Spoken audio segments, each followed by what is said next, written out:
The next concept that we will see is of the nested structures, and the best way to understand nested structure is the student's record. Okay, so let's say if there are multiple students in a class and I want to store the record of each and every student. Okay, and this record has to be a detailed one.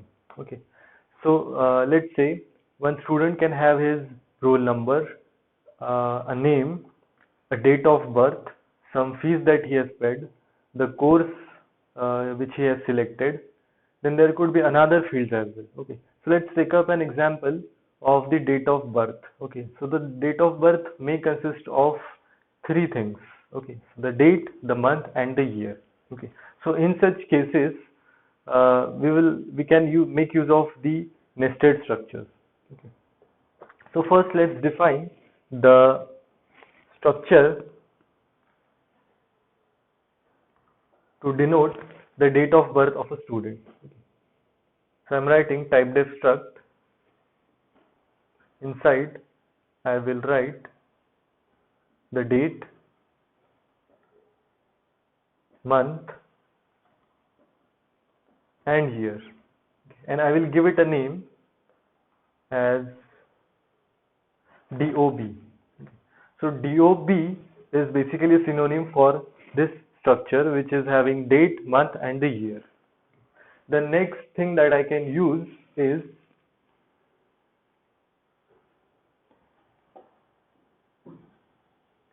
the name structure. Okay, so now my name consists of three things: the first name, middle name, and the last name. So let's define it as the first name,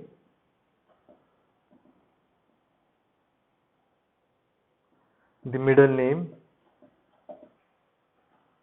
and the last name.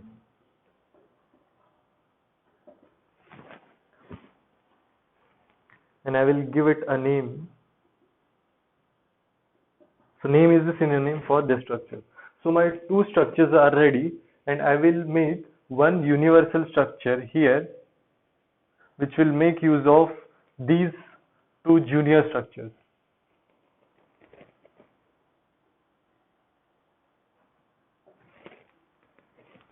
So let's say I have a roll number,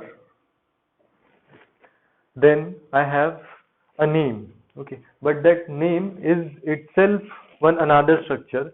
So with this name, with this name data type, I can create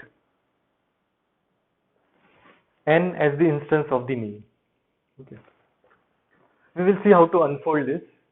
The next thing is with the name DOB, which is this structure, I can create an instance DT. Okay. The next things could be fees, the name of the course, and so on, and you can keep on adding. Okay. To this structure, I will give a name student. Remember that if you are using some user-defined structures or user-defined data types, then those types have to be defined first before they are used. Okay. So if I create S of type student, then you can imagine that S is a record of a student. So this S is a record of a student. This S consists of roll number. Then it consists of N, which itself a structure defined with a name, and this name is itself one complete structure. So I can write that this N is of the type this thing. So inside N, I have member, first name, middle name, and the last name. Then I have DT. So this DT is itself one complete structure having the members inherited from the name DOB. So DOB is having three variables,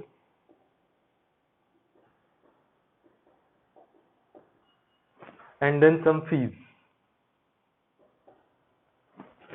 So this S is a complete record consisting of two int type members, which are roll number, fees, and two structures which are of type name and DOB.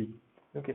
So if I have to refer to the, okay, let's consider that I want to store the data of S. Okay. So I can write down S dot roll number equal to something. Then I want to store the name of S. So how will I store is, you first have to look at the outer name, which is S, then give a dot operator. Okay. Then there is a member called as N, then again give a dot operator. Then there is a member called as Fn. So this Fn is some name like this. If I want to store the middle name, similarly I can write S dot N dot Mn equal to something. And similarly for the last name. Now if I want to store the birth date, then I can write, let's look at the first outer name. S is the record. Under S, dt is the member. Under dt, there are three variables, dd. So I can write, let's say, some value. Similarly, for S dot dt dot month, I can write some value. And similarly, for YY, I can write some value. Okay. So this is how you can make of this nested structure. Okay. So this S is a universal structure under which I'm using or I'm defining two different structures whose definition has been already written by me. Okay. So make sure that if you are using some structures inside the definition of a structure, then those structure definitions have to be defined first.